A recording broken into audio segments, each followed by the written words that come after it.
Keyingi masalani menga sal chaqirib bering buni. Ana. Masalani o'qing, ozgina tafakkur qiling, ozgina o'ylang. Y teng x kvadrat minus 2x minus 3 va y teng minus x kvadrat qo'shilgan 16x minus 55 degan ikkita kvadrat funksiya berilyapti, ikkita parabola berilyapti. Ikkita parabola berilyapti, qarang. Bittasi tepaga qaragan, to'g'rimi? X kvadratda oldi musbat turibdi. Bittasi pastga qaragan, x kvadratda oldi manfiy turibdi. Demak, bitta bunday parabola berilgan. Endi qanaqa bir-biridan joylashuv qanaqa ekanligini men hozircha tasavvur, shunchaki bitta parabola bunday deb qabul qiling bo'ldi. Ikkita parabola berilgan. Funksiyalarning savol, umumiy urinmalari tenglamalarining burchak koeffitsiyentlarini toping debdi. Burchak koeffitsiyentlarini umumiy urinmalarini. Demak, ikkita urinmaga ega bo'lishi mumkin. Umumiy urinma mana bunday qilib bu ikkita funksiya mana bunday qilib, bu kesuvchi bo'lib qoldi-ku.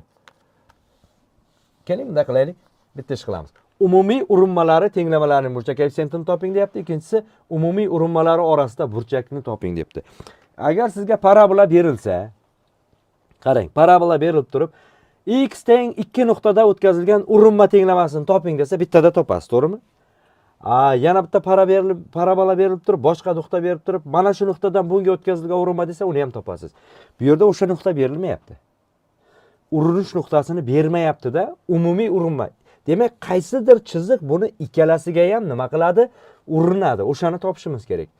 Kimda qanday fikr bor? Xo'p, mayli o'taylik. Hozir bunday qilamiz. Tasavvur qilishingiz uchun keling, mana buni sal menga polni ekranda ko'rsatib bering. Mana o'sha ikkita parabola. Bu yerda aynan chizilgan. Umumiy urinmani ko'ryapsizmi mana? Bunday ketyapti mana. Bittasi mana bu absissasi mana bu yer. Nechi bo'lsa ham, bittasining absissasi mana bu yer. Mana shu ikkita joyda bitta urinma tenglamasi bunga tuzganimiz, unga tuzganimiz bitta bo'lyapti. Ikkinchisi mana bunaqa tikka ketyapti mana. Mana shu ikkita, demak, qanaqadir y teng k1 x plus b1 va y teng k2 x plus b2 degan ikkita to'g'ri chiziq bor ekan. Ikkoviga ham umumiy urinmalar bo'ladigan parabolaga. Ana shuni topishimiz kerak. Qanday g'oya bor? Ikkisini bir-biriga tenglaymiz bu. Ikkisini bir-biriga tenglasak, kesish nuqtasi chiqadi. Ikkita funksiyani kesish nuqtasini topish uchun ikkovini bir-biriga tenglashimiz kerak bo'ladi. Eng qizig'i bu parabolalar kesishmaydi bular. Umuman kesishmaydi. Ikkovini bir-biriga tenglasangiz yechimga ega emas chiqadi. Keling, ana buni yaqinlashtirib bering. Mana parabolani tasavvur qilib oldingiz. Sal teparoq ko'taramiz yana yaqin qilamiz. Aniq ko'rinsin-da. Ana. Demak, nima qildik? Qarang. Y teng x kvadrat minus 2x minus 3 va y teng minus x kvadrat plus 16x minus 55 funksiyalarining umumiy urinmasining tenglamasi mana buna ko'rinishda bo'ladi. Urinma tenglamasi y teng f x nolvoy qo'shilgan f shtrix x nolvoy x minus x nolvoy bo'ladi, ya. Urinish nuqtalari esa bunday bo'lsin. Birinchisi boya men chizib qo'yganim. Mana bunisi. Mana bu absissa m bo'lsin. Mana bu yer m bo'lsin. Keyingisi n bo'lsin mana.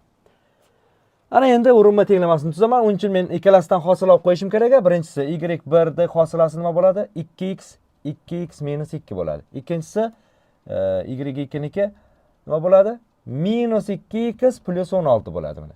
Hozir men mana bu yerga qo'yayotganda hosilasiga ham qo'yaman, x nol qo'ydi. Birinchini qo'yaman mana.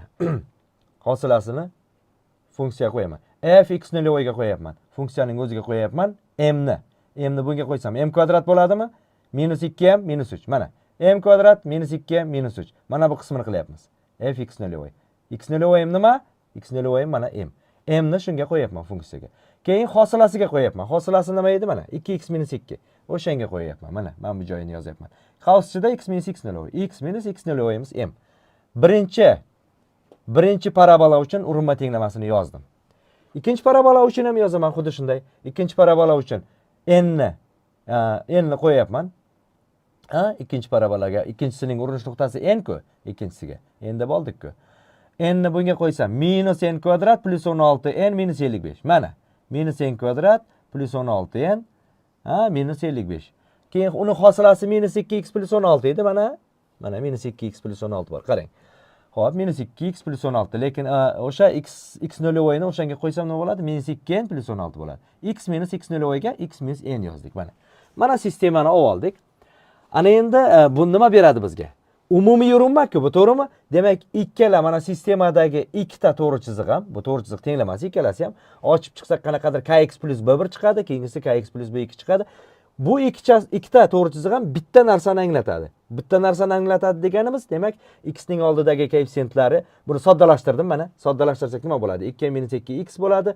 Mana bu yerda -2m kvadrat +2m paydo bo'ladi. +2m bilan -2m ketib qoldi. -m kvadrat -3. Mana. Y teng 2m - 2x -m kvadrat -3. Ikkinchisini soddalashtirsak, qavsni ochib yorib, mana bunday bo'ladi. -2m + 16x plus n kvadrat -55. Mana shu ikkita chiziq, mana shu hozirgi men ko'rsatayotgan ikkita chiziq, aslida nima bu? Aslida bitta chiziq. Bitta chiziq. Mana bu chiziq, mana bu qora chiziq. Boya siz ko'rsatgan. Men sizga ko'rsatganman. Qayerda edi u? Mana. Mana bu qora chiziq aslida. Mana. Yo bunisi. Farqi yo'q. Qaysidir bittasi. Xo'p.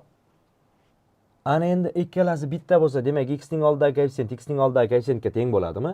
2m - 2 ni -2n + 6 ga tenglaymiz. Ozod hadi -m kvadrat -3 ni n kvadrat -55 ga tenglaymiz.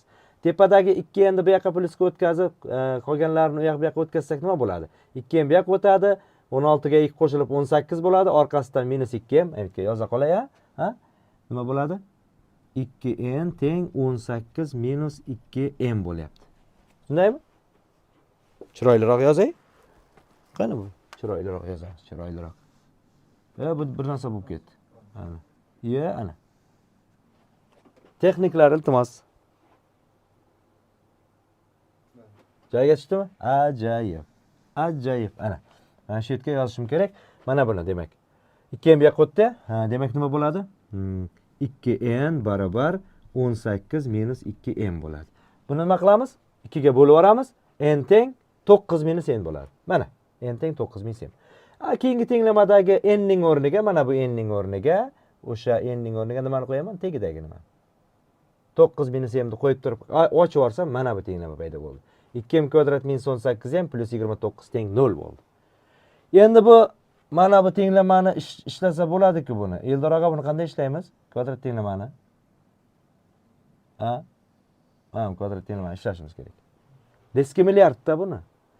Diskrimilliard qilib ishlaymiz. Kvadrat tenglamani diskriminant qilib, kvadrat tenglamani hammamiz ishlaymiz. Oddiy, demak, m = 2 teng kvadrat tenglamani ishlash yo'li bilan diskriminant qilib ishlasangiz, 9 + -23 taqsim 2 degan yechimga ega bo'lamiz. M ni topib oldik. M ni topib oldik. Endi men k ni topishim kerak. Chunki savol shunaqa qo'yilgan. Savolga qaytaylik-da mana. Savol nima deyapti? Funksiyalarning umumiy urinmalari tenglamalarining burchak koeffitsiyentlarini toping debdi. Burchak koeffitsiyent nima edi? Burchak koeffitsiyent k da. K. K nimaga teng edi mana? K. K nimaga teng? K nimaga teng bo'ladi?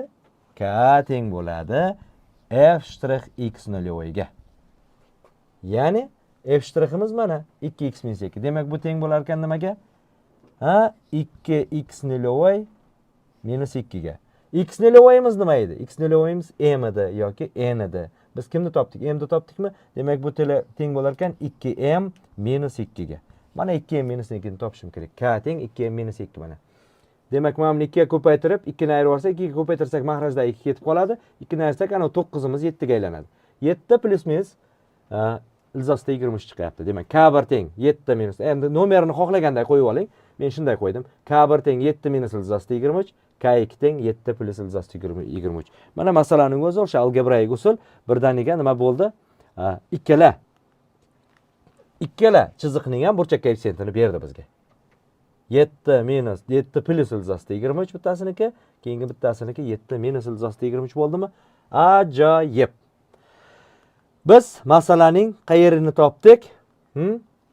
Funksiyaning umumiy urinmalari tenglamalarining burchak koeffitsiyentlarini toping degan joyini hal qildik. Mana shu joyini hal qildikmi? Nima bo'ldi demak? 7 minus ilzosida 23 va keyingisi 7 plus ilzosida 23 ekan. Masalan, birinchi qismi hal. Umumiy urinmalar orasidagi burchakni toping debdi. Ana endi mana ikkita urinma mana bunaqa-ku. Shular orasida men burchak topishim kerak bo'ladi. Qanday topaman? umumiy urinmaning orasidagi burchakni topishim kerak. Ana endi. Ana. Mana bu chiziqqa qarang. Ikkita to'g'ri chiziq, ha? Qizil to'g'ri chiziq, ko'k to'g'ri chiziq. Ikkovining orasida burchakni topishim kerak. Biz bilamizki, y teng kx plus b to'g'ri chizig'imiz dagi, ya, tepaga yozilibdi. Bu yoqqa ko'rinmas ekan. Ana. Men bu yerlardan yozaman ekan. Y teng kx plus b degan to'g'ri chizig'imiz dagi k nimani bildiradi? Boya aytdim f' x nolvoy deb bildiradi dedimmi? Funksiyadagi funksiyaning f' bor buni. Funksiya hosilasining berilgan nuqtadagi qiymati shu nuqtaga o'tkazilgan urinmaning burchak koeffitsiyentini beradi dedik mana. Ana endi xuddi shu narsaning o'zi uning ox o'qi bilan tashkil qilgan burchagini, musbat yo'nalish bilan tashkil qilgan burchagini ham beradi. Mana bu yerda demak, men bundan xulosa chiqarib olaman. Alfa burchak deyapti-ku. Ha? Demak, K1imiz nimaga teng? Tangens alfaga teng. Mana yozib qo'ygan ekanman mana. Yozgan ekanman-ku. Aytmaysizmi? K1imiz tangens alfaga teng. K2imiz tangens betaga. Mana bu ikkita chiziqda mana. Bunisi mana. Bu y teng K1 x plus b1 degan chiziq. Mana bu qizili nima bu? Y teng K2 x plus b2 degan chiziq. Ikkovining orasida burchak topishim kerak. K1 bilan K2 bor menda. Topdik-ku boya. 7 minus ilzosida 20, 7 plus ilzos. K3imiz esa endi tangens gamma mana. Mana tangens gamma. Ha? Ularni nima deylik-da? Shunchaki K3 deb yozib qo'ydik. Gammani beta minus alfa ekanligini bilish qiyin emasa? Qiyin emasmi? Qiyinmi? Mana buni katta qilib bering. Polniy ekran qilib bering. O'zbekchasiga polniy degan so'z bormi? Ana, bo'ldi. Mana bu yer beta bo'lsa, mana bu joy nima? Bu yer beta bo'lsa, mana bu joy 180 minus beta, to'g'rimi? Buni hamma ishonadi-ya. 180 minus beta bo'lsa, mana bu joy, mana bu burchak, mana shu burchak gammami? Uch burchakning ichki burchaklari yig'indisi 180 ga teng, to'g'rimi?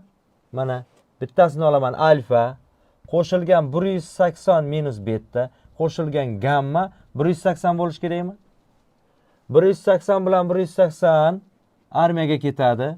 Ha? Beta bilan gammani yoqqa bir tepsam, gamma teng bo'ladi, beta plus bo'lib o'tadi, ayrilgan alfa bo'lib o'tadi. Ana gamma nimaga teng ekan? Beta minus alfaga teng ekan. Ana bilib oldingiz buni. Demak, gamma beta minus alfaga teng. Demak, K3 teng deb boshladik. Mana tangens gamma. Tangens gamma. Gammaning o'rniga beta minus alfa qo'yamiz. Tangens beta minus alfani qidiryapman men.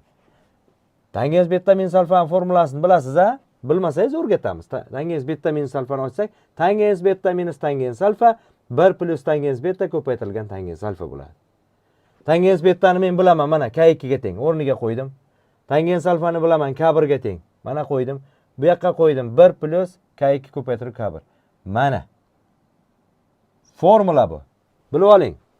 Ikkita to'g'ri chiziq orasidagi burchakning tangensi, tangens gammasi, men bu yerdan yozaman. Tangens gammasi teng bo'lar ekan nimaga? Teng bo'lar ekan K2 minus K1 1 plus K1 ko'paytirilgan K2 ga teng bo'lar ekan. Mana bu formulasi. Sal chiroyli yozilmadi-ya? Keling, chiroyli yozib beraman. Chiroyli yozib beraman. Tangens gamma teng K2 minus K1 taqsim 1 plus K1 ko'paytiruv K2. Endi chiroyli bo'ldimi? Ha. Bo'ldi, mana shu formulani qo'llaymiz. K1 bor 7 minus ilzosida 23, K2 bor 7 plus ilzosida 23. K2 minus K1 ning o'rniga 7 plus ilzosida 23 dan ayirayapmiz mana uni 7 minus ilzosida 23 da. Mana bunday bo'ladi. Keyin bularni ko'paytmasi 1 qo'shilgan ko'paytmasi a plus va a minus b bo'lib turibdi-yu. A kvadrat minus b kvadratga ko'ra, demak bu 49 minus 23 bo'ladi. Tepasida 7 lar ketdi, 2 ta ilzosida 23 taqsim 27. 49 ga 1 ni qo'shsak 50, 23 ta ayirsak 27 mi? Ana. Demak nima ekan? Ular orasida burchakning tangensi tangens gamma teng bo'ldi. Nimaga? 2 ildiz ostida 23 taqsim 27. Bizdan gamma burchakni so'ragan-ku, to'g'rimi? Shuning nimasi bo'ladi endi? Savolning javobi mana shuning nimasi bo'ladi? Ark tangensi bo'ladi. Javobi demak gamma teng ark tangens 2 ildiz ostida 23 taqsim 27 bo'ladi mana. Javobni mana shunaqa qilib yozasiz. Ana.